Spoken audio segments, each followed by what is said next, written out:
Hello, I'm Adriana, and welcome to the channel. In my own journey of learning how to connect with and channel higher vibration energies, I have learned that it's my particular gift to help at the individual level more than the collective. So, this reading today is for an individual. And it is to help you in whatever you're struggling with so that you can go out and be a positive force in your community for the bigger energy, for the bigger collective. So I'm going to ask us now to connect our energies, just going to walk us through some quick centering and connection so we're aligned together. So if you could imagine a beam of light coming through your head, the top of your head, all the way through the center of your body into the earth. And you're breathing kind of in and out, up and down on that axis. I'm going to ask you to just take 3 deep breaths, each time exhaling out through the feet. So that's 2. And then 1. And then bringing your awareness into your heart and continuing to breathe there as I draw out the cards.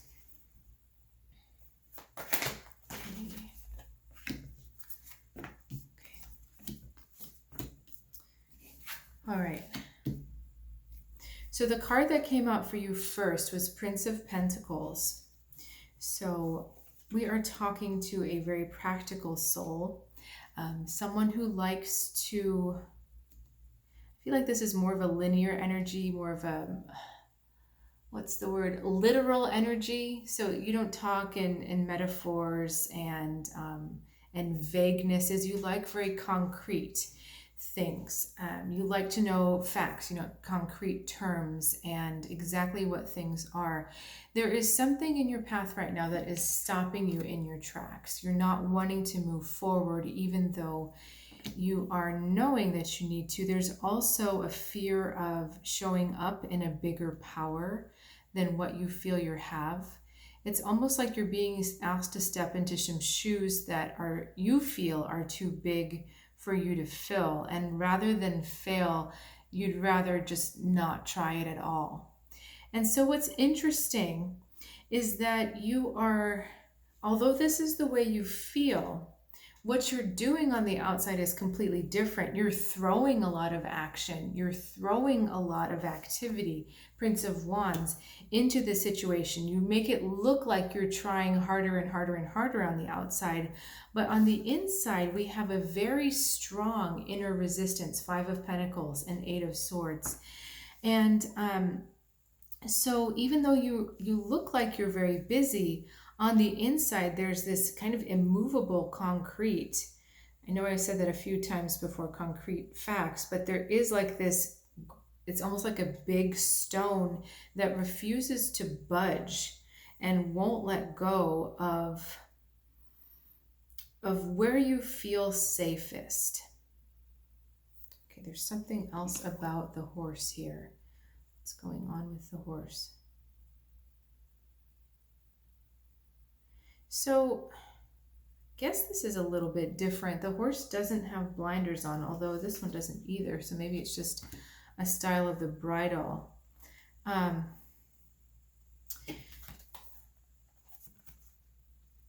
We've got 2 very different horses. One horse in motion, one horse, okay, I see. One horse static. So horses at this time, when the deck was, the images that the deck is looking back to, the time of the Druids, were the vehicle. Vehicles are metaphors for the self. And so you literally are keeping yourself standing still, too afraid to put a wrong foot forward. So perfectionism is getting to you here. And just too afraid to fail, too afraid to be wrong. And at the bottom of all of this is the 5 of Pentacles. I don't believe I'm enough. I don't believe I have enough. I don't believe, it says self-worth.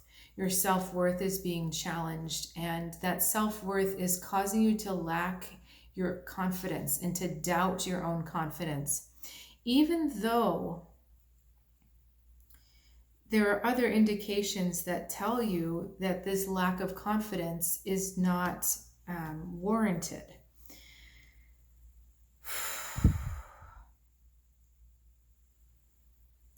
The other thing is, it's almost like what's in front of you could blow up so big that you're worried that, is it that you're worried that you can't handle it? I'm getting that you're cutting off your nose to spite your face, that there's a deeper reason for you not wanting to take this step or not wanting to succeed.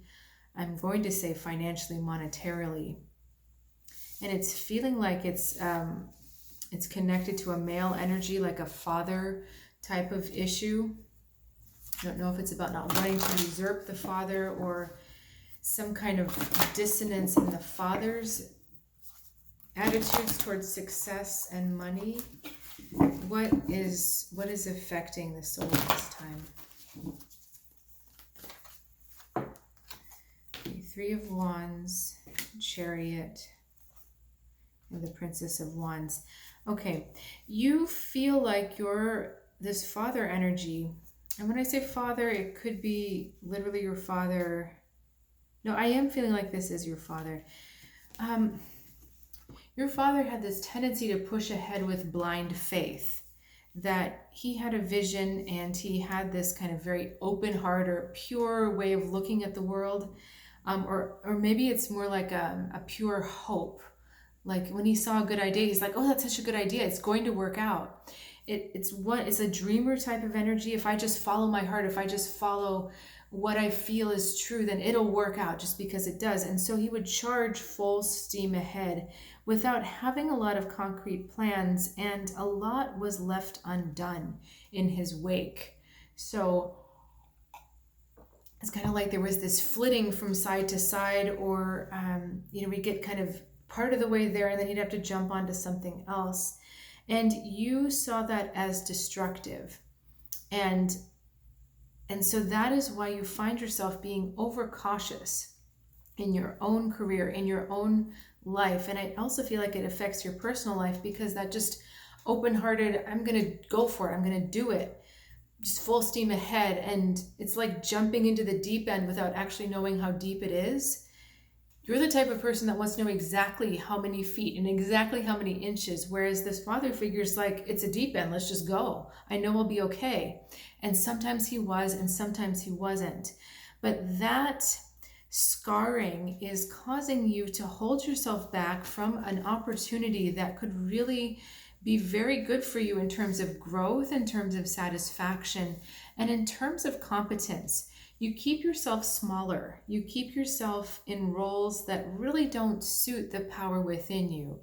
It would be like if you have the ability to manage a chain of restaurants, but you insist on being the busboy, and you're like, nope, I'm only good at washing dishes. But you have the vision, you have the financial acuity, you have the knowledge of marketing, you have the knowledge of your client base, you have all of that stuff, but you're insisting on being a busboy.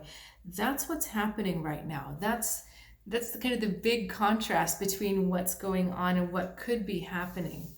So this is about understanding that your father was on his own path. And just because it looks like you might be doing what he's doing, because you're not, it's just that to you it looks that way. You're like, but you're telling me to throw all caution to the wind. That's really not what's in front of you. What's in front of you is the willingness to grow, the willingness to stretch, the willingness to challenge yourself, because this opportunity that's in front of you is very much for you. It wouldn't be in your sights if you couldn't handle it. So advice, please. 4 of Swords, King of Cups, Knight of Cups, and the Moon. Okay, so the damage that all of this really did for you was not what you think it is. You think it's the destruction that was left behind, the instability, the scatteredness. But what it really did was it caused you to disbelieve in the power of dreams, in the power of expansion. And it forced you away from the realms of possibility into trusting only what's in front of you. And the thing is it's to navigate the world, it's somewhere in between. Learn, allowing yourself to explore visions, allowing yourself to explore possibilities, looking at dreams as a potential for a direction. The problem is that your father took dreams literally, you take reality literally, but both end up kind of locked really. Both end up locked because the two aren't meeting. And this is about learning how to bring the two of them together, dreams and reality.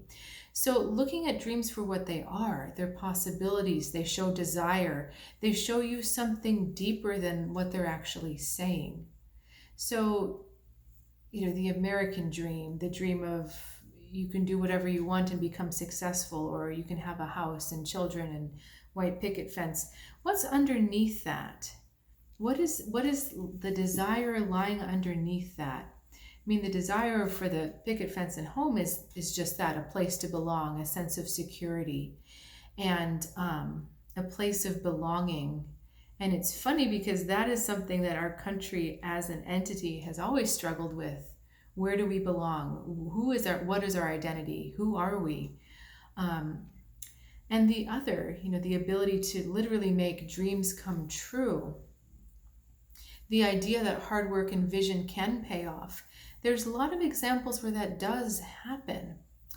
But the ability to dream is the ability to create. And I'm not talking about literally making every single dream you have come true, but it's allowing yourself the freedom to dream because it shows you possibilities of what might be, what could happen. And if you never let yourself go there, then you never let yourself grow.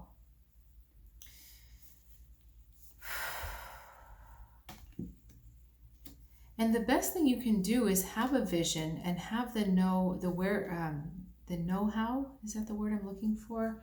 The concrete knowledge to back up that vision, to make that vision come forward, to say, okay, here's where we want to go, here's where we are, here's how we get there in steps. And I do believe you have that ability, but because of this disconnect between reality and dreams, you're not allowing that ability to develop. And that's really what I feel is the opportunity in front of you, is that you're learning how to bridge the gap between dream and reality, between reality and dream, making dreams become reality, and understanding that the reality you lived in before this change was the stuff of dreams.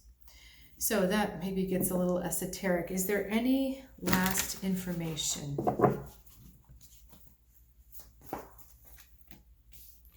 Fairlilt and the Ten of Wands.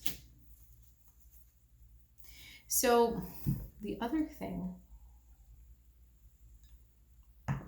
that you also like to do is you like to make life much harder than it is.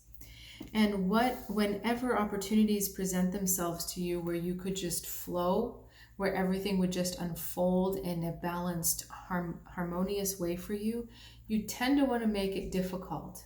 So it's like you don't trust ease. When something happens easily, you say, okay, there must be something wrong. This is happening too easily. And so part of this, all of this holding yourself back is because making things more complicated means that you have more control. You're controlling the level of complication, but really, when you are aligned with your gifts and your calling, it is more likely that you're going to encounter flow than you're going to encounter constant opposition. When you're aligned with your higher self and with where your soul wants you to go, you will encounter challenges, because how else do you learn about yourself? But it's not that constant feeling that you can't push through. That's where you are now. You feel like you can't get anywhere, you can't push through it. And a lot of that is self-created, again, because you don't want to allow yourself just to trust that something outside of you can create this flow. But that is going to be that is paramount for you moving forward on your path, the trust in your higher self, the trust in a loving force that wants you to evolve, that only wants the best for you, that only wants experiences that bring you highest benefit. Practicing trust in that is going to help you so much on your path. It's going to help you overcome all of these things that you see in front of you as blocks. And not only will your heart be opening up, but more opportunities are going to come to you without you having to work so hard. All right, I want to close this reading and tuning back into that quiet space, offering gratitude for those who have helped us with the information today, and gratitude for those who will help us as we choose to move forward on our paths in the way that is best for us, best suited for us. Thank you for joining me, and I'll see you soon.